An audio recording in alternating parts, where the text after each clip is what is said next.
So clompy in here. Very clompy. What's clompy? When people have loud shoes. Oh. And they're walking on the wood. Clicky and clonky. It's just like clomp, clomp, clomp, clomp. And there's 2 people on this floor who are just like the loudest walkers I've ever heard in my life. Oh my gosh. It's like they're stomping. Just, yeah. And I've wanted to put out a nice runner, like a nice hallway runner. To cut the noise? Just right along this wood floor here, just in front of my office. And just have a nice, beautiful runner. And maybe it'll just show up one day. And people can just be like, oh, this is nice. And then be like soft. I know what to get walking. you for Christmas now. Nice runner. There you go. Okay, you ready to go? Ready to go. All right. Hi, and welcome to Talkward. I'm Marty Dundix, editor-in-chief of Weekly Humorist magazine, and this is Talkward, a fun little podcast where professionally funny people can come and tell awkward and cringeworthy stories. Today, my guest is Brittany Brave. Brittany is a stand-up comic and a writer and a entrepreneurial type person. Sure. CEO of my own brand. You got a brand. You got the Brittany Brave brand. Yes. Brittany Brave. Yes. Well, welcome to Talk with Brittany Brave. Thanks for coming on. Gosh, thank you for having me. Professionally funny is just like running on a marquee in my Isn't head. that fun? Yeah. Professionally funny. Professionally funny. Even if you're not making any money yet, then you're professional in your soul. No, that just means that you're running a startup. Entrepreneurial, yes, if you will. I'm entrepreneurial. Okay. Yeah. There's no revenue, but I'm my own boss. Yes. I'm the CEO of this chair. Define your own currency. Absolutely. Yeah. Just like, yeah, sure. Yeah. It's fine. I'm rich in ambition. Yeah. It's a startup. Exactly. It's a startup. Well, thanks for being on Talkward. Oh my God, thank you for having me. Delightful. I met you on the Twitter. Yeah. And then I was like, well, who's this super duper entrepreneurial Psycho. Female power brand Sure. you got going on? Oh, psycho and female power brand are the same. Empowerment. Yeah. Empowerment. So you are running a thing called Catcall. Yes, I am. Which I thought was a great name. Thank you. You were complimenting Guaranteed Delivery earlier. I think Catcall is a great brand. It's a way to take a word and turn it around completely, 360 it, and make it something that's a good thing for women. Flip it on its head. Right? So yeah. Tell me all about Catcall. Yeah. So, a long road to getting to naming that. I was mentioning before we started recording that naming things is like the bane of my existence. And it's one of the most important things about starting a business. Yeah. Is the name. Yeah, and I always think like it's very easy to overthink it, obviously, and throw out decent ideas and embrace not so decent ideas. But I'm like, I think if you just end up doing really cool shit and building your own legacy, any name can sound cool. Yeah. Like before Beyonce was Beyonce. Beyonce sounds kind of ridiculous. Right. But then she built it into Beyonce. Exactly. So now it's a proper noun. Now it's its own thing. No, Catcall's great. We soft launched in 2016. By soft launch, it's just like an entrepreneurial tag term. It means that you started a company that no one knows about for a while. Yeah, We weren't ready to let anyone see it yet. Yeah, or so like we soft launched it so no one would look and say, "Is this it? Is this it?" No, this isn't it. We're soft launching. No, you can't judge my startup. I soft launched it. Exactly. I soft it means we're not done yet. Yeah, exactly. It's not ready to come out of the oven. Yeah, and what it meant for me was I wasn't properly managing my time and hadn't dedicated enough time to it yet. Yeah. So I call that year of dipping in and out of this idea to start Catcall and these like panels and round tables that we had like a soft launch in a sense. When really what it was is I didn't get my shit together. But I did get my shit together this time last year. But you can't know these things starting. Like when I started Humorous Media and I launched Weekly Humorist, I started with the best knowledge I had at the time. But looking back, it's been a little over a year, and I would have done so many things differently to begin. Like, man, I could have been 6 months ahead of myself had I known this in January. Yeah. But you don't know it in January. No, and you can't beat yourself up about that. There's no way you could figure that out. You had to go through all that hell. Yeah. And you're like, oh, I was doing this totally wrong. Yeah. Well, I don't know if you feel this way, but I get more confused, pleasantly confused, the farther I go along with catcall in some ways. Like I did start it like this could be as big as it's going to be or as small as it's going to be. This could go in so many different directions. And I definitely relate to looking back now and being like, God, you did so much wrong, or why did you not do this? But I think once things start to pick up, now the decision making's harder. Like now that we're like a year and change in, I'm more confused. Like I'm not confused, but there's higher stakes. There's higher stakes. I think when you first started out, you try everything, and you're kind of like, sure, I'm open to that. Sure, I'm open to that. What the hell? Who gives a shit? No one's going to see it. Launch. No one's going to see this, right? And then you start doing better, and then people do start looking at you, and you're like, oh, this is great. People are noticing, but then the stakes are higher because there's more risk, right? So it's like, well, no, I'm not going to try that. Are you crazy? I'm going to lose the audience I have gotten now, and I don't want to do anything to jeopardize that. So then you start overthinking, like, well, maybe I shouldn't do that, or maybe that's not going to align with my brand, so then you start kind of worrying too much, and that's not good either. You have to keep your focus, the same excitement and daring do that you had when you first launched. You got to keep that. Yeah, absolutely. But in a controlled way, and listen to your intuition too. Like the same gut kick and gut instinct you had to start what you started is going to lead you into the right direction as you build it and as you continue it. Also, is like you flesh out. You start working with other people or tossing ideas onto other people. Take advice, but take it with discretion. So now what's catcall become in the past year? You started it, and you did round tables. You brought people in. You had events. Yep. And you did events. I've looked, and you have like a lot of like sponsorship type cross promoting of things. Like you bring a lot of different people in. Yes, we do. That's organizational like headaches for me. I would be so afraid of that. Yeah. It's just a lot to have to worry about. It is a lot to have to worry about.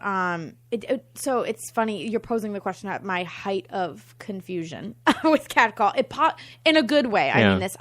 We started off with the intent of just building a network or putting some structure around this network of girls that were in music and entertainment, and we all had some of the same opinions and kind of were after the same things. So that's where the panels and roundtables, that's a very fancy way of saying we like polished off a couple bottles of wine and brainstormed and all got closer. It literally was kind of like a cult. It started. It was like one girl would bring two girls. You're like, okay, like, we had our inner circle, and we're like, if you're going to come here, bring two girls that nobody else knows, and try and bring people that you think would align with this and have different career paths and professional crafts as well too. So then we had this little network. Then we were a nonprofit organization. And then we just started. Like officially, you did that whole thing? No, we have not. So okay, that's a whole thing. That's a whole thing. That's where the plot twist comes in. And then we just got really good at doing all female curated events, and that's something we. Because we can all of us terrible startups could just call ourselves a nonprofit. And then by default. I mean, ask me a question. Do I make any profit? No, I'm a nonprofit. I'm a nonprofit. A soft launch nonprofit. I'm a hobby. I'm anti-revenue right now. Yeah, so, yeah. Who needs revenue when you have passion? So we are. I think we have nonprofit aims, intentions, and then we got really good at having a platform that created a platform for other women. So whether it was musicians, comedians, spoken word poets, people who are passionate about rhetoric and debate, we've dipped into that. And then the other day, my best friend just blew my mind, and she was like, we are a female conduit. And I was like, that sounds like a type of birth control that's going to be around in 2 years, like a conduit, conduit. Like an intra-conduit. Did you bring a conduit? I didn't bring a conduit.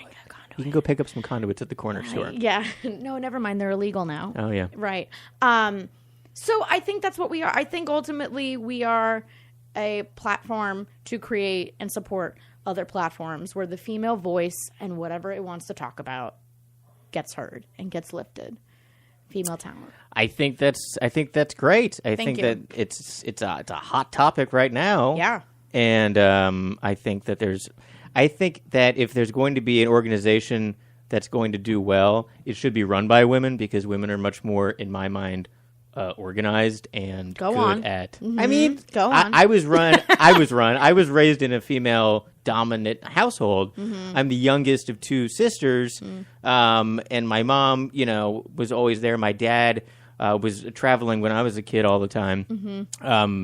But so the family was majority female. Yeah. And I was the youngest, so I was coddled, obviously. But the role models I had were all just completely strong females, which is all I ever understood or expect. Love it. Yeah. Yeah, no, I love it. I do think I love men. This is not, and especially Catcall, it's not an anti-man or man-bashing organization, Female Conduit, but I do sense a difference in perspectives, politically and socially, and in how men who have grown up around strong women or in female-dominant households approach interactions with women. Yeah. And it's great. It's something we appreciate. There's just like an inherent understanding, I think. Not saying that men who don't have that, but I just assume women are always going to be smarter than me at stuff. It's amazing. Just by default. I just like, oh, well, obviously give it to her. She'll be able to do this no problem. Yeah, she's the brains behind the operation. Yeah, she's the brains. Yeah. It's fine. Yeah. And I think in general that's a good attitude to adopt. It's a good good default, you know. And then there's a lot of, and I'm just an ignorant male, but I'm always so shocked to hear. Are you though? If you admitted it, I don't. Yeah, I don't know. Maybe.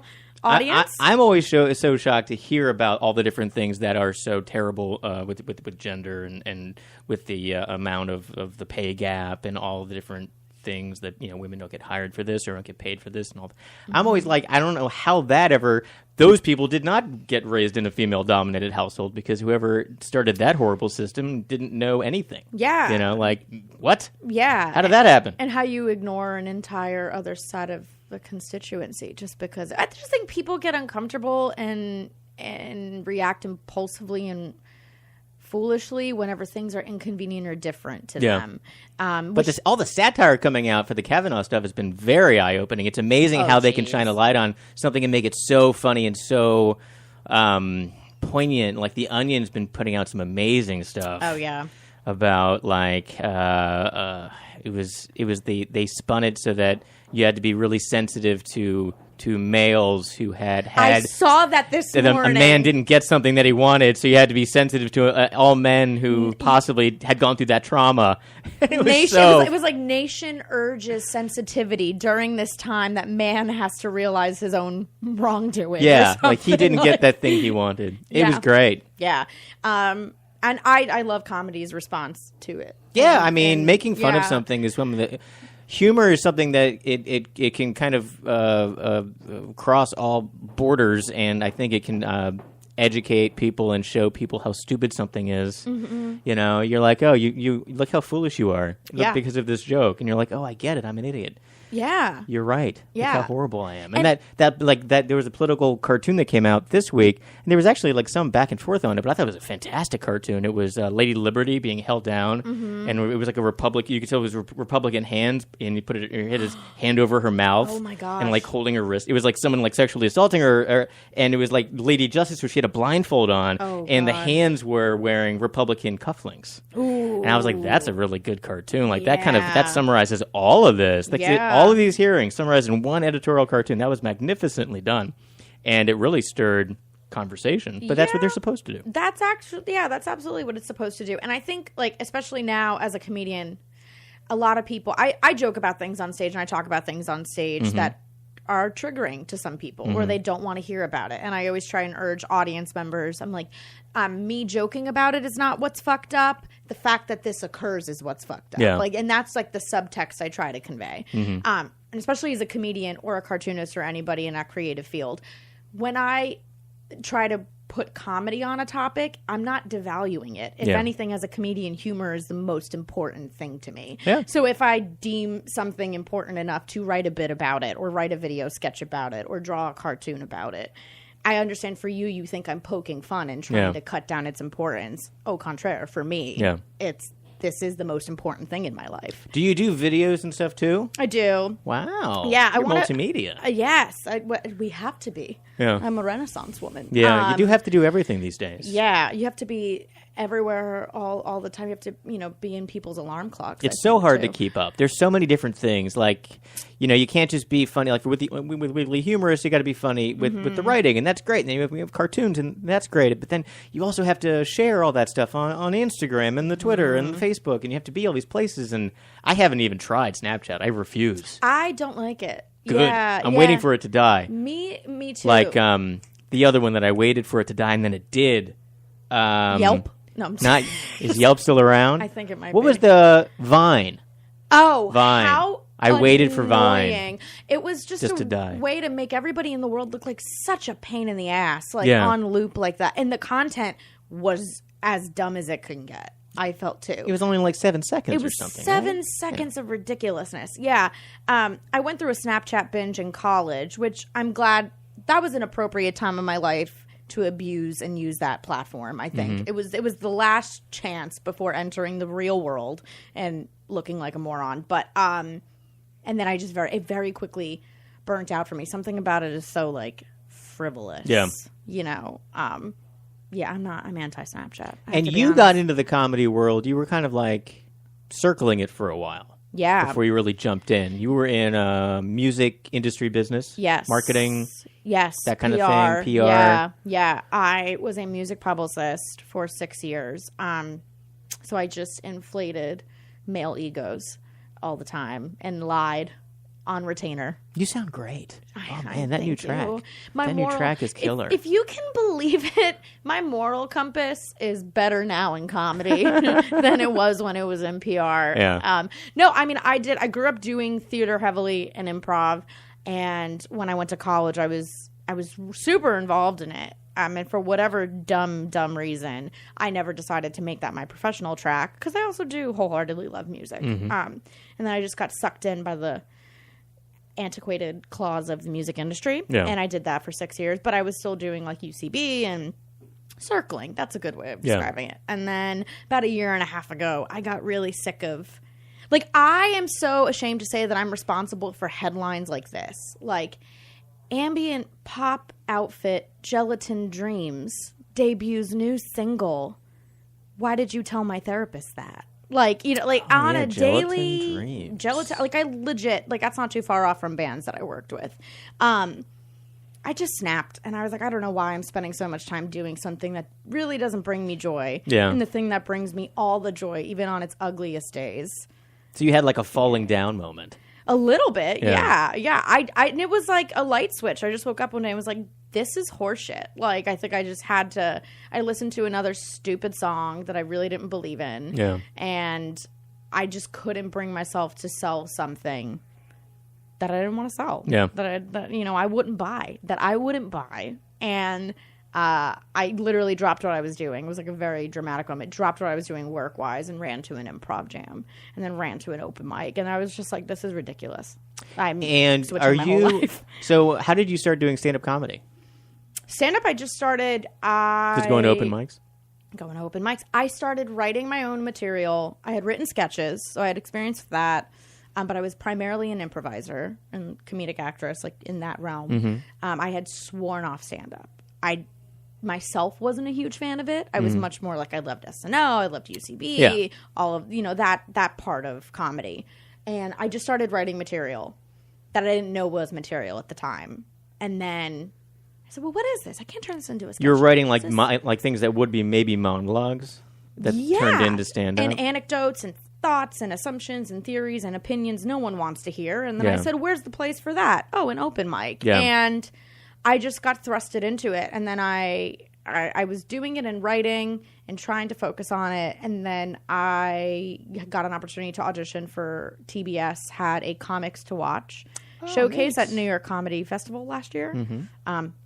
Got connected to it, went in, sent a tape, auditioned, and they were like, yeah, you're great. You could do 10 minutes. And I said, fuck, I don't have 10 minutes, literally. Wow. Yeah, I was like, do I have 10 minutes? And I just hit the ground running. And you wrote 10 minutes together? I probably had like 5. Just do it slowly. I did 5 minutes of material, 3 minutes of interpretive dance, and 2 minutes of recovery crowd work. And the people loved it. They loved it. It's time for shadow puppets. It's time. Who is a puppet? Hello. Okay, now I will attempt juggling. No. But it went okay? It was great. It was what I needed. I needed that fire under my ass. Mm-hmm. I hate to say that. I mean, I submitted. I had the community. So that was like a year ago. It was a year ago. Because New York Comedy Festival is coming up in November. Yep. That was technically my first ever stand-up show. as a New York Comedy Festival show. Yeah. Wow, that's a way to start. Thank you. And I look back now, and it went fine. Like, it was fine. You know, like, for your first stand-up set, like, A-okay. Yeah. Like, it was fine. But I do definitely look back now, and I'm like, God, thank God no one recorded that. Like, Where? What was the venue? Public hotels. Okay. Yeah. But it was fun. That's awesome. Yeah, and it was what I needed at the time. And like I said, I fell into stand-up. Now you perform a lot. Yes, all the time. So you have a club that you are always at in Queens? Yeah. What's that called? called? It's called the Misfit Hive. It is run out in Queens, Woodside, Queens. It's also backed by the Project for Living Artists. It's brand new. It's been open 6 months. Nice. Multiple showrooms, a full art gallery. Wow. Yeah, there's an antique shop connected to it as well. Yeah, it is the coolest space. It's like you walk into that space and you think you're in a live choose your own adventure. Oh, I'll go there. Yes, you should. I'll go antiquing and see comedy. Oh my gosh, there are some surprises in that antique shop. Like, it literally in the same shop, it's like, here's an original Mr. Potato Head and a grenade. Like, okay. Yeah. Don't get those two things mixed up. Don't get those two things mixed up. But I do think, if you have an interesting family, you could probably get all your Christmas shopping done. Okay. So it's out in Woodside. Woodside, yes. The Misfit Hive. The Misfit Hive. Do they have a website? They do. What is the website? MisfitHiveEntertainment.com. On Instagram, it's at Follow the Misfits. Cool. Yeah, my buddy Craig Fox, who's a fantastic comedian, producer, writer, all-around guy. He's running that space out there. Very neat. Yeah, and it's really coming together nicely. And I'm a house comic there, and I produce shows there monthly. Do they have, other than stand-up, do they have sketch? They do. Type shows? They put everything up. They just had a presence at Fashion Week recently. Really? Yeah, they hosted fashion shows. They've had dance in there. On the music side, I've curated some concerts in there through Catcall. So it's just the absolute cool. It's a really, really special place, and Queens is a cool market for comedy too. And do you live in Queens? I do. So that's how you kind of knew about him? Yeah, I think that's part of how. I mean, Craig and I got connected when I started doing stand up, and he's been in the game for so long. And then he and I connected months and months ago, and he was like, "I want to bring you in and get you more involved." And it just worked out perfectly because I just moved to Astoria.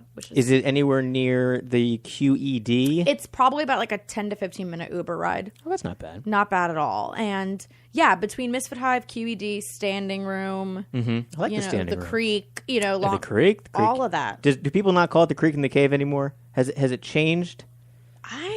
It's called the Creek now. It is. I think I just know. Does no one call it the Creek in the Cave? I've gotten aged out of there too. I know. I don't think so. No, I have. It's fine. I don't think so. It's a throwback. It's vintage. It's vintage. I'm vintage. The Creek is confusing. If somebody doesn't They're know going to sell me at that antique shop soon. I would buy you. Oh, thanks. You're worth $1 million. I'm a fixer-upper.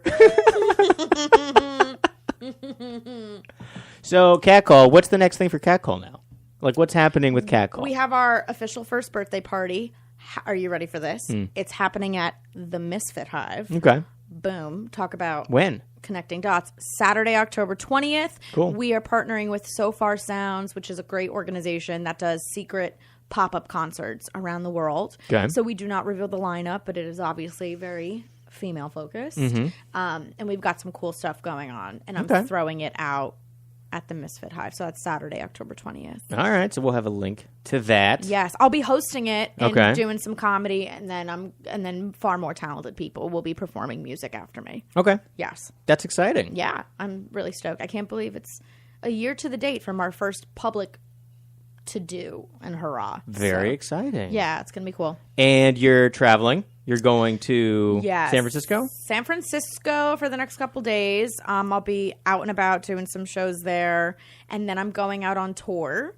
Tell me about the tour. Oh, tour's going to be fun. I am hopping on the tour with two of my good friends from college, Josh Novri and Gabrielle Magid. And it is mental health awareness themed. So Gabby is great, and she started her own nonprofit, Stronger Than Stigma. Okay. And it's all based on breaking stigmas around mental health conditions and diseases. And she's an improviser and new to the stand-up comic game. Josh has been in stand-up for years and years. We all go way back from college. And basically a portion of whatever proceeds we make are going to her organization.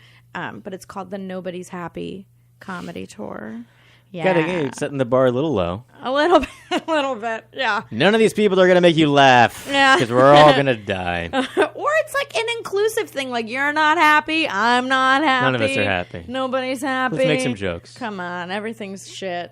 Yeah, but I'm unable to do the full tour with them, but I will be doing the Northeast U.S., so we have New York, Connecticut, Boston, and Philly, and then I'm going to hop on some Southeast U.S. states as well, too. What Southeast are you going to go to? Oh, my God. We have shows in Atlanta Okay. and Charleston, and I should know the routing off the top of my head. Oh, and obviously going back to Florida, which is unfortunately my home state. Where in Florida are you from? I grew up in Miami. Well, that's not bad Florida. Bad Florida is kind of like the real meth zombie bath salt Florida. Well, right? bath salts happened in Miami. Did it? Oh, yeah. I always think more of like dirty Florida is more, I don't know, Broward? Broward is way... Broward's an hour out from Miami. They're just civilized freaks. They're like freaks with jobs. That's it. They're freaks with 9 to 5s, but outside of 9 to 5, they're eating faces too. Yeah. Trust me on this. Yeah. Miami is its own Miami. It's just its own country within. I have never seen a more disjointed, fucked up state in my life. It's hard to believe Miami and Tallahassee are in the same state. Yeah. They're 10 hours apart from each other. They are very far apart. Very, very far. And then they're just different worlds entirely. Yeah, so I actually I went to school at the University of Florida in Gainesville. I liked that way better than Miami. Yeah. Probably actually my favorite part of Florida. But, I mean, Miami, if you're in the high fashion, money, luxury side of Miami, it seems nice. Yeah. But I think there's many people who are not into that bracket of income that also live in Miami. Yeah, that's true. That's not as nice. Very true. There's also if you're into cocaine and reggaeton, Miami, that's a very real thing too. It's interesting. It's changed so much. And everyone's addicted to Oxy. Are they? Isn't everybody on drugs in Florida? Is that what's going on with my parents? I watched something on 60 Minutes, and it was all talking about pain clinics and how Florida had nothing but pain clinics for 5 years, and that's how everyone got addicted to Oxycontin and all of the drugs. And I believe it. And all this stuff. And people were giving out pills like it was candy. There is a retirement home. We have the weirdest headlines in Florida, and they're all true, unfortunately. Yeah. And there's a retirement home. Is it the Villages it's called? Or I think it's that called... That sounds like a retirement community. It sounds a place, somewhere where people would die, I guess. I don't know. It's a retirement community, and they are the number one population for STDs. That is very true. That's a nationwide epidemic at retirement homes is STDs. It's not just there? No. Everyone's having the free love in the retirement. Well, they don't give a shit. They're old. They're just let's go. Is that called woodstocking? I don't know. It should be. Woodstocking. I don't think there's that much wood stalking happening, but there's a pill for that. Oxy. Yeah. That might do it for you. Yeah. My grandmothers both ended up in a retirement home called Friendship Village in Pittsburgh, Pennsylvania. And I've totally heard of that. I'm sure that there's more than one Friendship Village in the world, but I think pretty much every retirement home in the United States has some sort of an STD problem. You know what's so funny? And there's so few men. That's one of the major things. There's lots of women because the husbands die first, right? So if you're a single man in a retirement home, it's you are hot to try. You're a rare commodity. I can get that. There's more orgies because it's just efficient that way. He's all right, ladies, I only got a couple months left, so let's get 4 of you in here. Yeah. They're sounds good. Sounds good. Yeah. Sounds good, Hank. Yeah, Friendship Village also sounds like a sorority house, which I also would think has record-breaking STDs. Yeah, probably. Yeah, Alpha Kappa already sounds like an infection. Yeah. Yeah. Yeah. Sounds, yes. You know my stance on Greek life now. So you're traveling tomorrow. Tomorrow to San Francisco. And and the next, we're going to get you on the next Guaranteed Delivery show. Yes! I'm so excited. Because you're missing this month, but we'll get you on for November. And I think you know Wendy. I do. She's fantastic. And Tyler. Ginny Hogan. I do. Some of all of my favorite New York, at least female comics that I've mentioned. I know Tyler, but who else? There's so many funny female comics in like the New York small world. Mm-hmm. I feel like there's more. I've encountered more funny female comics than anything else. I love that. I feel like they're on more and more shows. Yeah. More and more, aggressive. It's not just like female focused comedy shows. It's just mainstream comedy shows. Yep. And I feel like the comics that I see, if I have to say who are the best comics, it's usually like, that woman who went second, and then the chick who went fourth. They're my favorites. Yeah. Yeah, that's awesome. Yeah, I think also too there's definitely like women coming to the forefront of comedy and stand up specifically. Yeah, I feel like we all just woke up one day and we're like, we don't need you. We could get the job done ourselves. It's true. Yeah, it's great. Yeah, there is a network. Honestly, I've actually yet to really venture into a regular all-female comedy show because I'm a little bit intimidated by its badassery already. Like, I'm like, where would I begin? Yeah. Who would I book first? Yeah. Like, how do I want to do this? Are pants mandatory? I don't know. No, but it's awesome. I know all those comics you mentioned, and they're fantastic. So, and we'll have you on next time. Yes. This is awesome. Stoked. I'm excited about going to the 1-year birthday party for Cat Call. Yes, please do. I will come check it out. I will make my way to. I'll do my yearly or maybe 2 times every 5-year trip to Queens. There you go. The older you get, the more you don't go places. Oh, I know it. And I don't go to Queens anymore. Yeah, see, I don't go to Brooklyn now. Like, there's certain parts of Brooklyn that I'm like, absolutely not. Yeah. No. There's places I'll end up accidentally. Yeah, that happens. I won't go there on purpose. Yeah, that's usually after a couple drinks for me. Yeah, or I'm like, did I not tell the cabbie to stop? Where the hell are we? Where the hell am I? I fell asleep on the train the other day, and I ended up like way out in Flushing, Queens. Yeah, that happens. And it was just the initial shock waking up, and I was like, where am I? I thought I time traveled a little bit. Scary. Yeah. No offense to Flushing, Queens. Absolutely not. Don't I fell asleep on the Q train when I first moved to the city, and I woke up only because when it stopped, I think I was in Brighton Beach or Coney Island, depending on if it was the Q or the D, and they stop and they hose it down. And I got woke up because they started washing the train, and I was still on it sleeping. And some homeless guy kicked me, and he was like, "You got to get off the train." And I was like, "Thank you, sir." That is a sad day. Welcome to New York. Welcome to New York. I think I lived here for about 2 weeks when that happened. Oh my God. I had my inaugural cry on the subway, like my first year in New York, and a homeless man looked at me like, "The fuck is going on with you?" And I was like, "Ooh, this is a piece of humble pie." Yep. If I've ever had one. That's where you get the real wisdom. Exactly. Yeah, that's what really toughens you up. And where can people find you on the internet? You're on Twitter at Brittany the Brave? It's Brit Brave. BRIT Brave, as in Land of the Free. And then Instagram is Brittany the Brave. Brittany the Brave. Yeah. Yeah, I hate it. It annoys you that they don't match, doesn't it? It annoys me so much that they don't match. And I think I'm like one character too many. Or some, it's like one character too many on Twitter. It's so annoying. It's an outrage. It really is. The things that really stick with us. Yeah. That's awesome. Yeah. Thanks so much for coming on Talkward. Oh, you didn't tell me. Oh, real quick, you got to tell me an awkward story. I completely forgot. Oh my God. Okay. Doesn't have to be long. Where to begin? I don't know. Really? Anything terrible happen when you've done stand-up before? Anyone ever shot anything? Yeah. Or? Yeah, I did. Okay, this is sort of funny. Mostly terrible. So my first bomb, I had my first like actual bomb, and you'll definitely, you have sets that aren't that great. You have weird crowds, maybe weird whatever.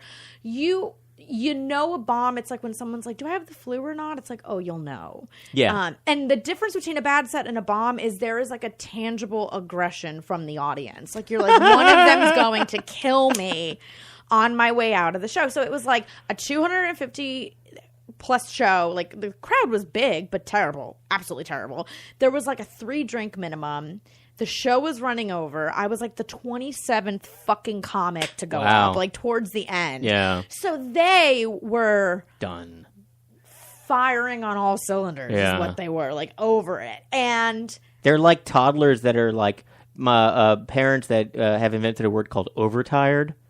Where like the kids get to be like just they're like monsters and they won't go to sleep. They're like, oh, he's overtired. I'm like, I think you made that word up, but I'll take it. I think your kid's a shithead. Yeah, that's what I think. Yeah, and so I get up there, and you don't get to see the comics that go on before you or after because you're like trapped and caged in a green room and with no food or light or water. It was great.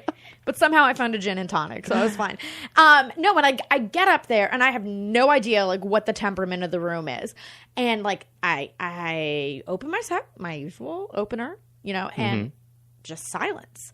And then, like, the tension starts to build. So I made a very rookie mistake of doing my more controversial material, my bits about, like, feminism and the Me Too movement and trying to go there. Because that is the comedy I feel the most comfortable writing and doing.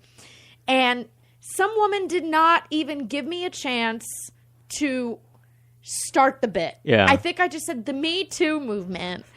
And I was like, I was really about it, you guys. And as a woman, and she just screams from the back of the room, rape is about power. You don't know shit. Like, wow. And I had no idea. Like, little did she know where the direction of the bit was going to go. Then she heckled me. But this is what she did this. And I had so I just went in on her. And I was like, that's really astounding that that's how you express distaste for something as a grown fucking woman. Like, I have like my 4-year-old cousin didn't like his spinach the other day. And he was like, excuse me, sorry to interrupt the dinner table, but I'm not a fan of green vegetables. And like, that's how he articulated he didn't like something. But it was downhill from there. Yeah. There was nothing I could do. One woman in the front row looked like she was about to have the worst case of food poisoning. Like, she just turned green at the sound of my voice. Wow. And I think every comic, I weirdly never felt more like a comic than that night. Yeah. I mean, you have to have a bomb like that, I think. Yeah. To go through it. It's like the process. Yeah. There was just nothing. And that's stand-up, man. Like, there are some nights where they just take one look at you. And they're like, how dare she be able to shop at Baby Gap instead of regular Gap? She should be paying regular Gap prices. Do you shop at Baby Gap? I don't. I wish that was true. I mean, you're very small. Yes, I'm tiny. You're a very small person. I'm tiny. You're a very itty-bitty person. I'm 2.5 feet tall. I forget about how small you are because when we're sitting, we're like the same height when we're sitting. It's equal right now. We're very equal. I know. And then I'll stand up and I'll be like, oh, where'd she go? Oh, silly Marty. That's just me going invisible. It was like when I met you downstairs in the lobby. It was like you were sitting on like a little like mushroom. You were like, oh, hello, welcome to my village. I just materialized from the ground. I represent the lollipop kids. Oh, no. Yes, I do. I might be that for Halloween, but it would hit too close to home. Maybe. You could be more like a pixie fairy person. I played my first acting role was Tinkerbell. Tinkerbell, I could see Tinkerbell. Yeah. So it was fun. Very good. Yeah, I feel like Wendy was such a drab. Total. Yeah, such a dip. You know, and then Tinkerbell was like flying around, careless, doesn't use condoms, doesn't give a shit. You know, like doesn't use what was the conduit condoms. Conduits. That's right. Do you have a conduit? She does not have. Tinkerbell had no conduits. No. And she had no problem not using them. Not using them. Hello. That pixie dust was like candy cocaine. I'm pretty sure. She's a wild one. She's from Florida. Miami. Yeah. Specifically. She's from Miami. Yeah. So check out Catcall on Twitter. Catcall is at Catcall. We are Catcall. We are Catcall. And you are too. And you are too. No. At you are too. Check out Catcall's 1-year anniversary birthday show at the Hive. At the Misfit Hive. The Misfit Hive in Woodside. Yeah. And we'll have links to that, and you have to check it out. Thanks for coming on Talkward, Brittany God, Brave. This is so delightful. For having me. Enjoy me while I'm here because I'll disappear in 2 minutes. Boom. You're just going to disappear. That's it. All right. Well, thanks for listening to Talkward. Thanks for being on Talkward. Check us out at weeklyhumorist.com. Come out to the Guaranteed Delivery comedy shows first Wednesdays of the month. They're a lot of fun. Brittany's going to be on the November show. Our next show is actually October 3rd, which is tomorrow if you're listening to this very quickly. If not, it'll be this is going to be out of date so quickly. Yeah. Me saying that on the show. It's expiring as it happens. It is. It's already completely lame. It's fleeting. Our sponsor is Swill, the alcohol delivery, the alcohol store, liquor store in your pocket. Go to getswill.com and use code FUNNY5 for $5 off your first order. Ooh. Yeah.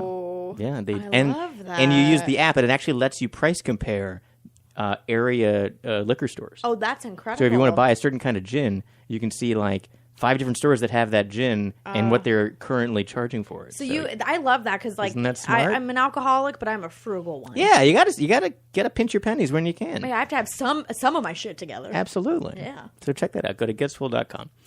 I'm Marty Dundix, editor-in-chief of Weekly Humorist, and this is Talkward. Thanks for listening. We'll see you next time. That's it. Woo! That was fun. It was fun. And then I'll stop the thing on the internet, too. Hey, thanks for listening on the internet feed. Bye.